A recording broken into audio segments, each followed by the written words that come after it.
Hi everyone, thank you for joining us here tonight. My name is Lori Buckley and I will be your host for our Straight Talk for this evening. Tonight our topic is on mindfulness, and I'm very excited about that topic because mindfulness is something that benefits not just the survivor, but it benefits their caregivers and their loved ones and the people that are helping them out, and it's something anybody can do, so we hope you really enjoy it. Our mission for tonight is the same as that for all of our Project Pink programs, and that is to provide tools, resources, and a strong network to strengthen and renew your mind, body, and spirit for all of the cancer survivors in Nebraska and Western Iowa. So with that being said, we are going to begin our mindfulness with two lovely ladies that we have here with us from CHI. And Linda here is a registered nurse. She has been for 46 years. You don't look like you could do it for 46 years. 23 of those years have been in oncology services. She offers individual counseling to patients and family members to help them process the emotional aspects of the cancer diagnosis.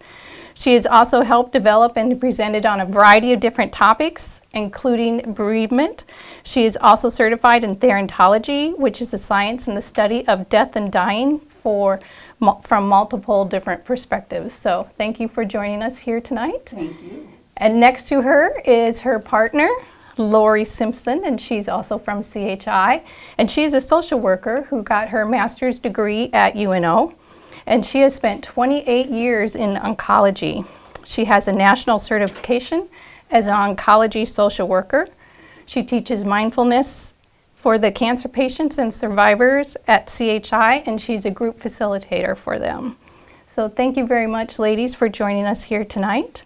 As was mentioned, Lori and I started a mindfulness group, or program actually, for the patients at CHI Health in oncology services, and it's a 4-week program, and then from that developed an everyday mindfulness that meets once a month. So the name doesn't really fit, but it did at the time we named it. Once a month to continue learning and sharing, because you never learn mindfulness and have it down pat. You're always learning, you're always practicing, and it's trial and error sometimes. So for cancer patients, learning about mindfulness offers the possibility of vastly enriching their lives by helping you cope with symptoms and side effects and improving the quality of your days.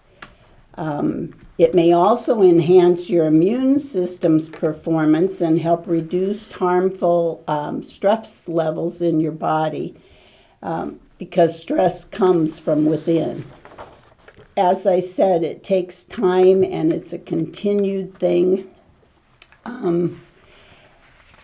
And an analogy of the time that it takes and the patience that it takes is, imagine a glass of a silty or muddy water, that the only way to purify it is to let it sit and settle. That takes time and patience.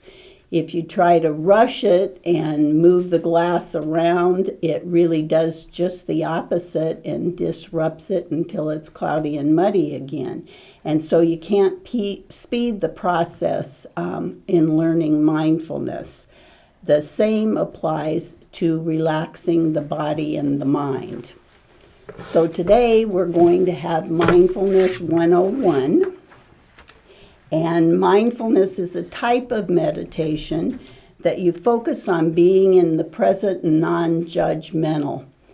Now, how many of us think that we are non-judgmental? I know I am not one that would say I was, because I am at times. And I think during this last COVID, it continues, pandemic, we've had a lot of judgments about a lot of things. I've done screening at our main entrance, and people judge me because I ask them to put a mask on. So it is something that takes time to develop. It involves breathing. We all think, well, we all do breathe, obviously, that's a good thing, but we don't really know how to breathe. So learning mindfulness and the meditations, we learn new breathing techniques. We use guided imagery where someone else is guiding us along, or we can guide ourselves to help the body and mind reduce stress and anxiety. Because the first step in changing any stress is you have to recognize it.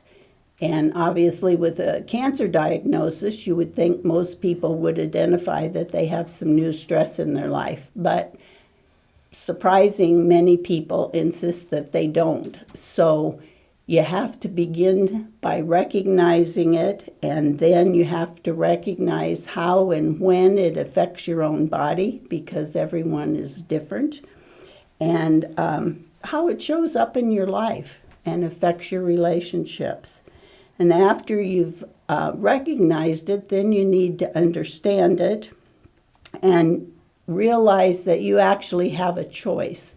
You've been diagnosed with cancer. You didn't have a choice in that. No one would choose it. But once you have that diagnosis, you do have a choice in how you respond to it and deal with it. And that's where mindfulness can help you. The purpose is to achieve a state of alert, focused relaxation by deliberately paying attention to your thoughts and sensations, again, without judging them. There's really no right or wrong.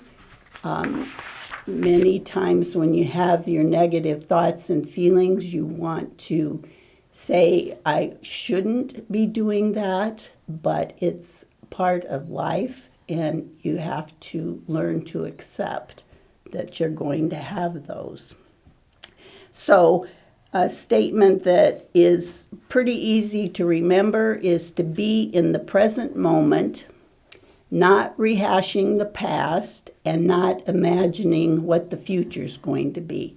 But you're here today, tonight, at Project Pink, and where are we going from there?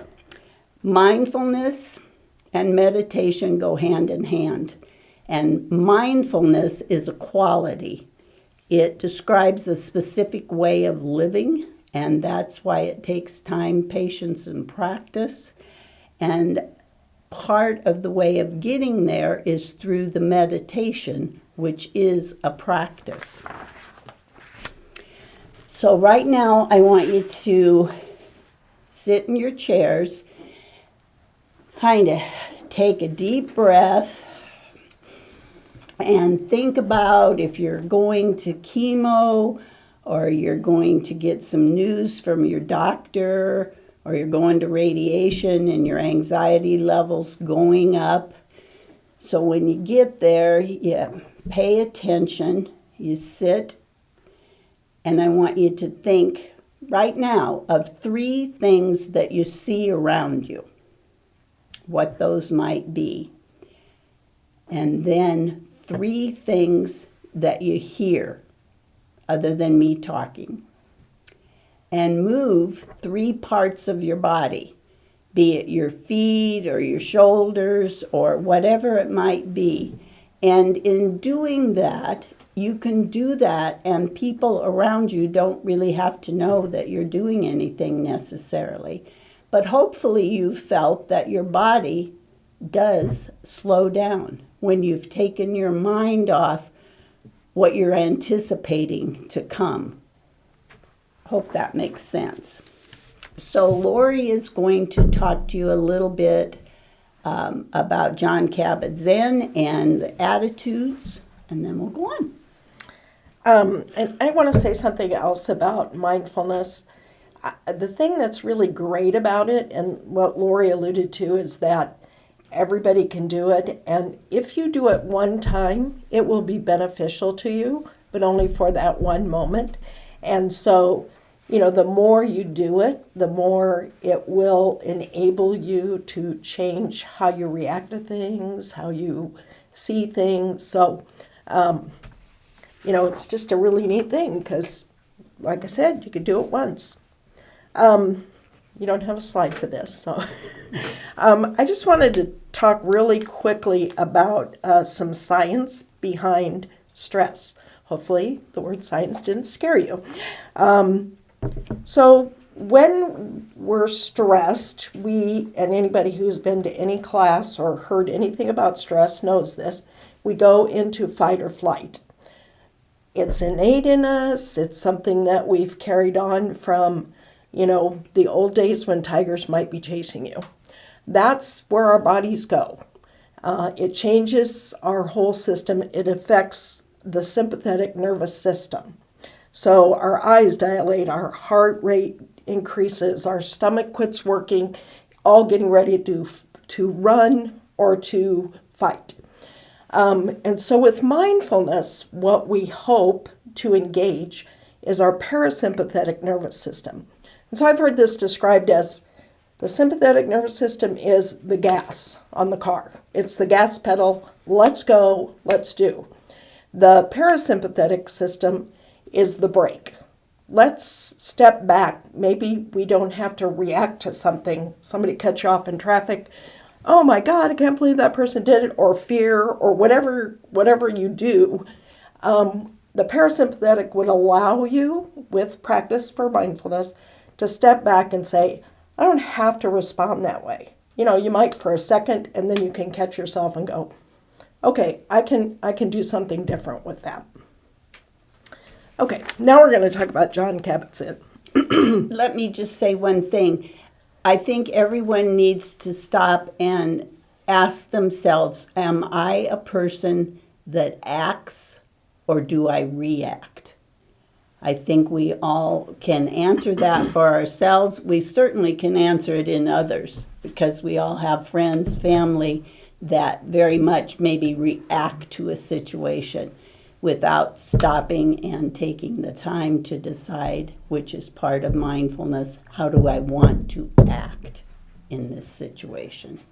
The other great thing about what Lori said is, the mindfulness is the parasympathetic, but, that's also where your white blood cells and your immune system are working in the parasympathetic. So if you're always on the stress, fight, or flight mode, it's hard for your body to heal. And that is, the true purpose of why it is so essential for you to practice mindfulness when you're a cancer survivor so your body can heal. Right. So Jon Kabat-Zinn is kind of the guru of mindfulness in the United States. He is a very intelligent man, went to MIT. He has created programs based in mindfulness, and the majority of what he has done is to work with people that have health issues. So he wrote a book called Full Catastrophe Living, which I love the name of the book.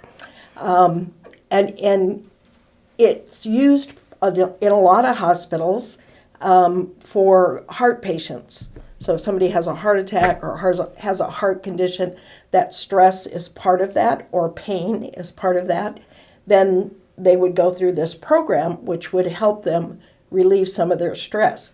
It's often put together with the Dean Ornish program, which looks more at the nutrition. If you have a chance, go to YouTube, put in Jon Kabat-Zinn and 60 minutes, and you'll get about 3 different time frames, and one is like a 3-minute, his quick take on what mindfulness is, and I think you'll enjoy it, so I highly recommend it.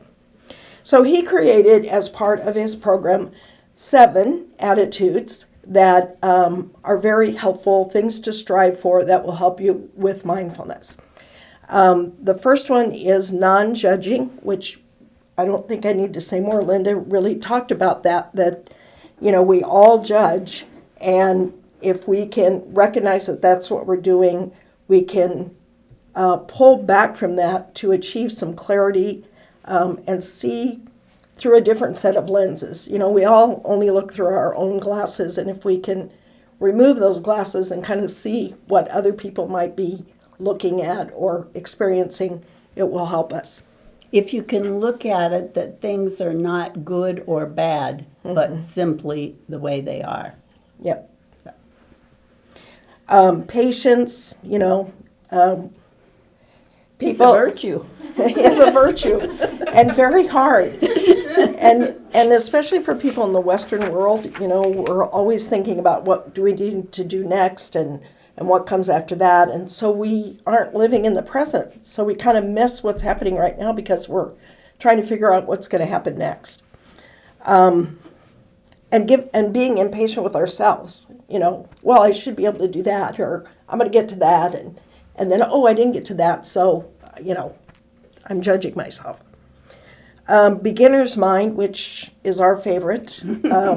We love this. And this is something you could do today. You could do it right now. You could do it when you get off the phone.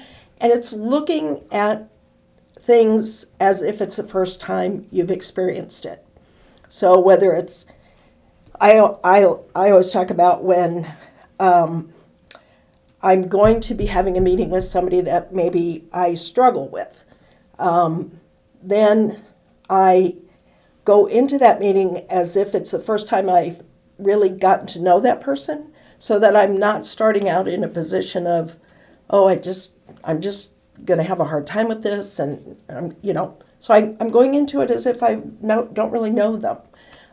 If you look out your window, you've looked out your window a million times, but if you look at it as from a beginner's mind point of view, you might see some things that you never noticed before.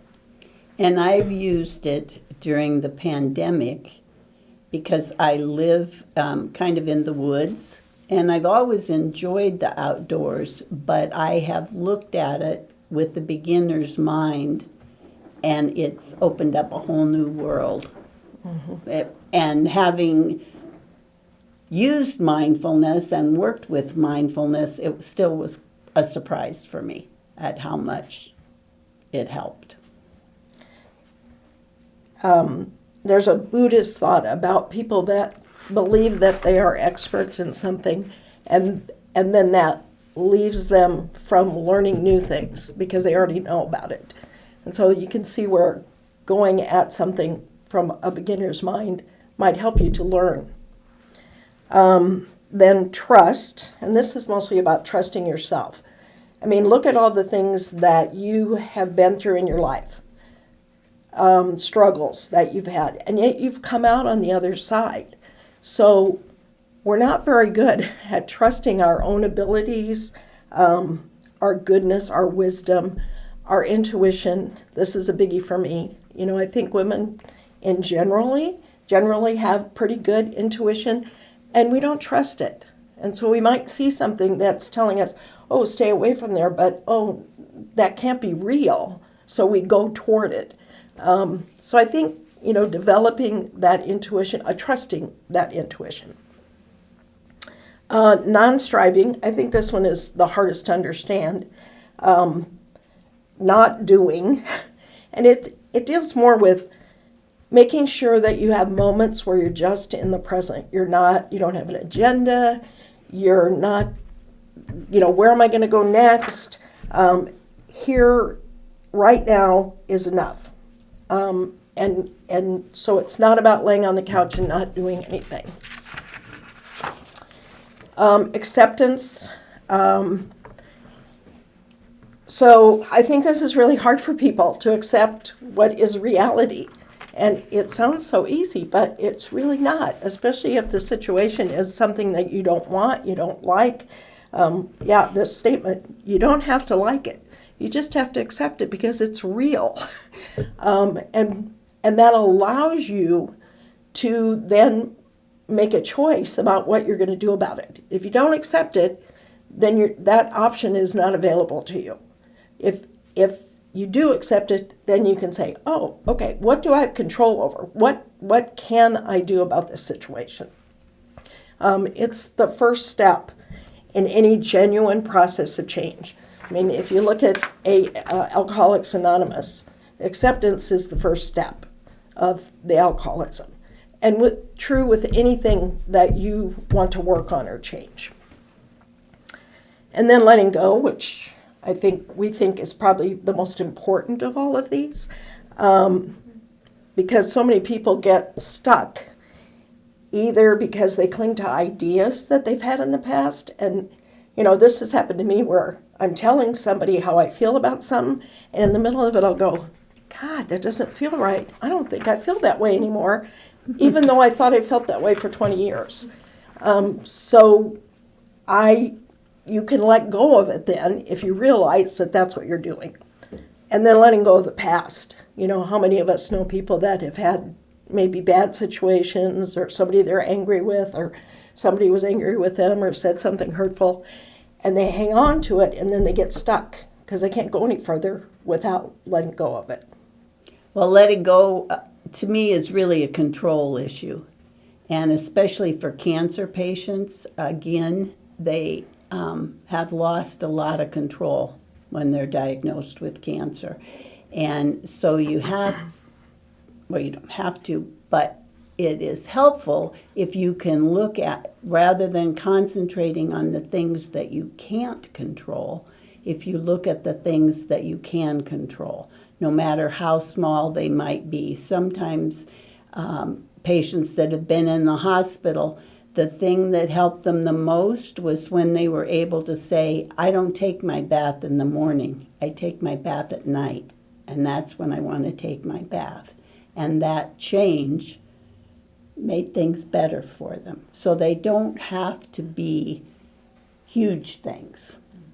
You need to be honest with yourself, and you need to imagine what would happen if you actually let go whatever you were worrying about or concerned about. Sometimes just that ability to say, okay, I'm just going to let this go, lets things flow on their own. Again, it takes practice. You need, again, to consider the things that you don't have control over. You need to work on being more flexible and learning to trust, as Lori said, and that is trust in others, but most importantly, trust in yourself, and that the decisions you're making are the best for you at this point in time. 6 months down the road, you may say, oh, that wasn't the right decision. But with the information that you have in the present moment, you make that decision and then you go with it. So I think this is an easy one. Loosen your grip and let things be. Yep. It's kind of a mantra that if you can just say to yourself over and over again in a stressful moment, it can help you to let it go and just calm down. I said mantra, and they are words or sounds repeated to help build your concentration and focus. And I wanted to read two that Lori and I like. The one that I like the best is, I give myself permission to let go of what no longer serves me. Amen. Yeah. You waste a lot of time, and especially for a cancer patient, a lot of energy on things that you can't and have no control over. Can't change, have no control over. So if it's not serving you, let it go. And the other is, to let go does not mean to get rid of. To let go means to let be. When we let be with compassion, and we always have to be compassionate for ourselves and for others, things come and go on their own. I think those are not necessarily things that we think about on a regular basis, but hopefully if you're beginning to use mindfulness, you will think more of that. And then there are a couple of other attitudes that are mentioned in mindfulness, and one is gratitude. And a couple of people I know, I'm previous asked the question about helping with their sleep. And this is one that helps me. When I'm getting ready for bed at night, I have a little routine I go through to kind of calm myself down. And when I get in bed, rather than thinking about all the things I need to do tomorrow or all the things that didn't get done today or didn't go the way I wanted today, I actually stop and I take a deep breath and I think about 5 things during my day that I am grateful for. And I can feel my body start to relax. And for me, it helps me to sleep better, get to sleep and sleep better. And the other one is generosity, or doing for others without recognition.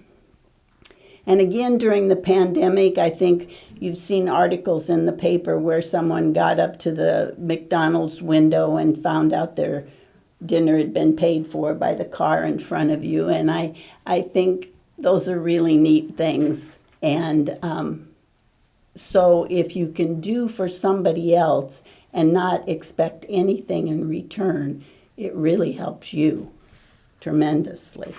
It can be something as simple as a smile. Right. Yes. Absolutely. It doesn't have to cost any money. Nope. And No. we're all really connected to each other. So what affects somebody else affects me, and what affects me affects somebody else. So that generosity, it does come back to us as well. Yeah. Both of these were added by John Kabat-Zinn, but he, his original programs were 25 or 30 years ago that he created them. And then more recently, he decided, I've got to add a couple more attitudes that are equally as important in the practice of mindfulness. So in meditation practice, you put aside the tendency to elevate good aspects and reject the not so good aspect, because our mind's impulse is to dwell on things or to grasp at things or to push things away. My mother-in-law, I loved her dearly, but she was a great one at this. If she didn't want to accept it, then it just didn't exist, simply. And it was difficult for her in her later years.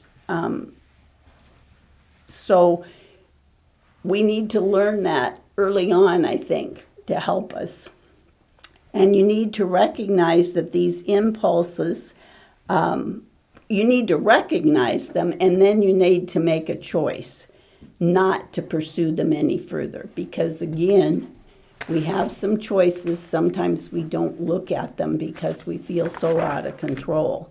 So it takes practice. You might have heard that before, but it still does. Do you want to do that? Yeah. So guided meditation and guided imagery are 2 different ways of actually practicing mindfulness. Guided meditations are usually things like the body scan, kind of looking over where are we experiencing tightness or pain or just discomfort, looking at ourselves and how we're doing. And guided imagery is more of a thing that you're looking at in terms of what are you seeing? What are you hearing? Is there a breeze? Those kinds of things. Using all of your senses in something while you're laying down and doing something that you're visualizing. It's very powerful because our mind does not always understand that we're just laying there. Our body does not always understand that we're just laying there. They're both reacting as if it's possibly real. Linda and I work with somebody that played volleyball in college. And so somebody was doing some kind of research, and so they had the volleyball players laying on the gym floor, and they were hooked up to EMGs. And so as they were doing a guided imagery about playing volleyball, spiking the ball, setting the ball, serving the ball, their muscles were actually moving as if they were really doing it. And a lot of research has been done, especially with athletes, that shows that they can improve their skills by using guided imagery. Now, they're going to have to actually practice it too, but just because your mind and your body are not always, they don't know that you're just laying there because of the images that you're bringing in. There's a great website called Health Journeys, and there's a ton of CDs that you can get with guided imageries that can help people in all kinds of situations. Going to sleep. They have a few for cancer patients. One was for radiation oncology. One was for chemotherapy. One test in radiation showed that 86% of the people that used the guided imagery, found it very helpful. And when they tested them for blood pressure and that kind of thing, their blood pressure was lower, their stress level was lower. So very helpful. It is found that guided imagery can help you sleep, build your confidence, lower your stress level. And used with surgery, it can cause less side effects. You can have less side effects. You can heal quicker. You can have less pain and need less pain medications and feel more positive about the surgery. Know, if you're doing guided meditations or guided imagery, that your mind will wander. It's very normal. Don't judge yourself. Just know, pay attention. Okay, it's it's happening, so just bring it back to the image. There's a lot of research done on it, you see, from some well-known hospitals, and that they have shown that there's actually changes in the brain's gray matter as far as related to stress. It actually gets smaller. Other parts of the brain that are concerned with memory, which a lot of cancer patients express that their memory from chemo is just not like it used to be, that it can actually change also and become thicker and denser, and memory improves. So if a greater well-being isn't enough of an incentive, scientists have discovered that mindfulness techniques help improve physical health in a number of ways.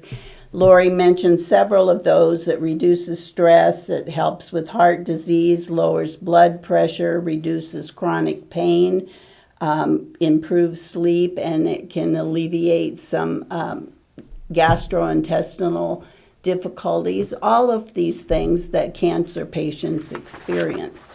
One of the questions is, it's easy to say we need to quiet our mind, but for those people who have trouble quieting their mind, can you give a couple of tips for the person who is really struggling with that part of it? Well, it's always breathing. Start with the breathing. Yep, yeah, that's a great one. Paying attention to your breathing takes your mind off of whatever else. Mm-hmm. If you can concentrate on one thing, or like Linda said with the mantras, if you're concentrating on that, you're not thinking about other things. Mm-hmm. It isn't the easiest thing, but the more you do it, the easier it becomes. For the person who's really struggling with that part of it, do you have suggestions for mindfulness other than meditation? I think one thing is to acknowledge that you're worried. Mm-hmm. And what is that worrying doing to my body? And how can I address that? And usually when people worry, they carry it someplace in their body. Absolutely. So do they have GI upsets and they're already ill from chemo?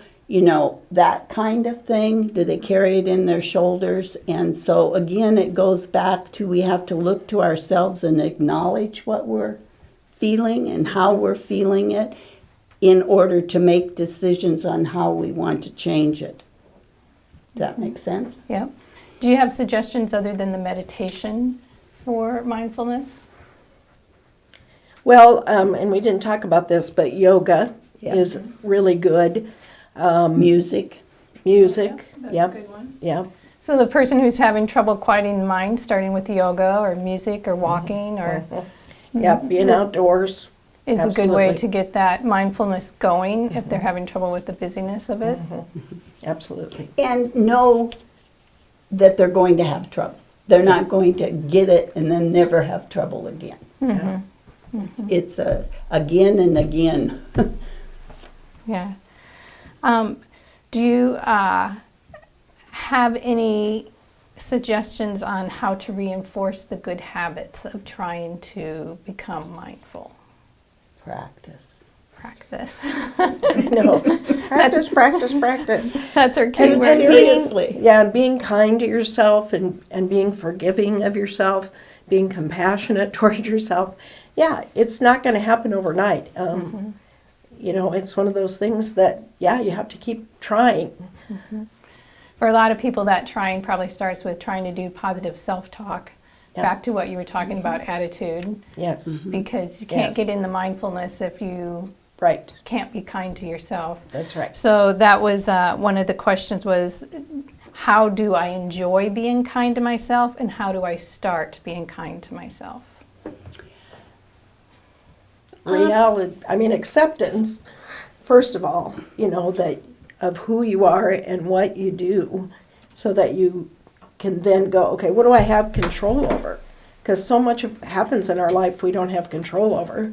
So how can we, once we accept what's happening, then we can go on to what do I have control over? What can I do to Yes. make this better? That's just what I was going to say. Journaling or writing about your feelings, I think, is for many people an excellent way That's a great way to to do. start. Yes. Yeah. Yeah, because if you don't know, sometimes you don't know. And so if you just start writing, those kinds of things come out. Yeah, I think that's great because it goes back to your let it go, because sometimes the way they let that go is they have to say it Yeah. or journal it or Right. get it out there, scream it, whatever, so that they can go on and be nice. Right, exactly. Trying to take all of those negative things and turning them into a positive statement somehow so they can begin that journey of meditation. And part of that trust, you know, where you look at what you have been through and that you have gotten through. How did you do that? I mean, you must have some really strong strength to have gotten through that. Identify your own coping skills. Yeah. Sometimes people have trouble identifying that they've already been through a situation that they used something that was very beneficial to them, but they forget about that, and so they don't use it again. Yeah. Or they don't give themselves credit for it. Yeah, that was definitely one of the questions on coping skills and techniques. Like, what coping technique? I don't think I have any coping techniques. What do you suggest for a coping technique? How do I, or maybe back to what you're saying, Linda, is how do they begin to recognize that? Because obviously everybody has some coping techniques. They're just not able to see those at the moment. Right. So how do And they I recognize them? think they have to look at a situation that they have had in the past and identify how to get through that. You know, maybe I had help from other people, but really, what within me helped me get through that? And again, it can be journaling, just writing down thoughts and feelings, not even journal, not even worrying about spelling or your writing. Sometimes I have people come in with these real fancy journals, and I tell them, don't get rid of it, but get a 3-ring spiral notebook, because I don't want you thinking about, is my writing good enough, or what would my teacher say, or you just want to get it out in any way that you can. Yeah. A lot of the work that Linda and I do is trying to help people figure out, you know, when they say, we don't have any coping skills, what have you used in the past? What, you know, if they can think of anything, put it on your refrigerator. Try this, because when you're in the middle of something that's really hard, then you can't think of those things. Like, oh, I can watch a funny movie, I can go for a walk, I can call so-and-so. So a question is, I'm really having trouble letting go. And I think if you can write out a mantra, whatever that might be for you, and put it on your bathroom mirror, put it on your light switch, wherever you're going to be, that you'll just automatically see it without actually thinking about it.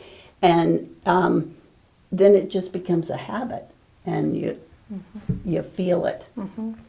Everybody lets go differently. To me, Yes. I'd put on the Frozen CD and I'd let it go, let it go. Dance like a crazy woman. So, Dance, that's another. Yeah. Excellent. Yeah.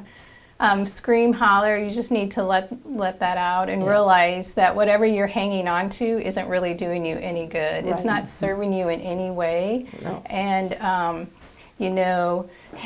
not being able to let go, I don't think people realize how much physically that affects their body. When we're Absolutely. stressed, we hold tension in our shoulders or get headaches, or, you have butterflies. Affects your breathing. Yeah. Slows down your breathing, Yeah. your digestive system. By hanging on to those things that you're not willing to let go, they're actually slowing down their healing. So it's really important to find a way to let go other than drugs and alcohol. And Yeah. that's a great thing about mindfulness, is it doesn't cost you any money and there's no Right. drugs involved. So Right. it can be whatever you really enjoy doing, like dancing or walking outside, or and it's a lot of positive talk to help you let go. Yep. And why are you hanging on to it? Maybe that's the question for them. Why Right. why are you holding on to that? What's it serving you? What are you Yeah, getting it goes from that? back to that statement that this isn't serving me anymore. I've been holding on to it, hasn't gotten me anywhere. So it's time to let it go. So one of the questions was, how do I maintain my sanity in the midst of the whole cancer journey? Practice Up and mindfulness is what down, you're up gonna and say. down. It isn't just a constant this way, it isn't a constant this way, and it isn't a constant this way. It's an emotional roller coaster. And in mindfulness, you look at the present moment. So you aren't looking at what happened yesterday or what's going to happen tomorrow, but okay, today I'm feeling better. What am I going to do with this day to help me emotionally? The attitude and state of mind that you bring with you into your mindfulness meditation practice directly affects the degree to which you will benefit from it. So you really need to go into it, even if you've practiced mindfulness in the past, you need to go into it with that beginner's mind and give yourself to it.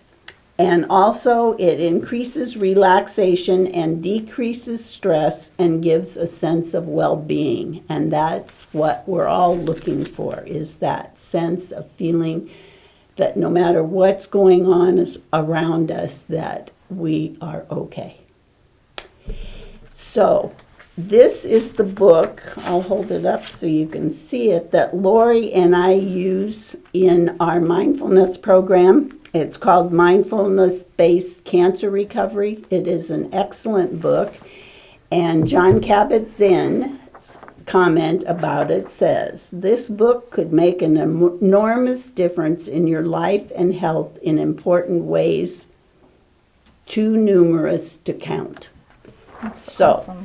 if the Godfather in America believes in it, you gotta go for it. No, it really is an excellent book. And it's based on Jon Kabat-Zinn's mindfulness-based stress reduction, which is the one that's used with the heart patients and chronic pain patients. Do you guys have any suggestions for websites that are good for ladies to look at, or are there any free programs in the area that our survivors could So tap into? YouTube is fabulous. If you put in mindful meditations, and then whatever you want to work on. If it's sleep, if you're having trouble with sleep, put in sleep. And a bunch will come up. Or being non-judgmental, or Yeah. letting go. Yeah. It's wonderful. Yeah, there's a bunch of them. So These are 1-minute mindfulness exercises. There's about 9 of them, and they are really good. And Okay. it just takes a minute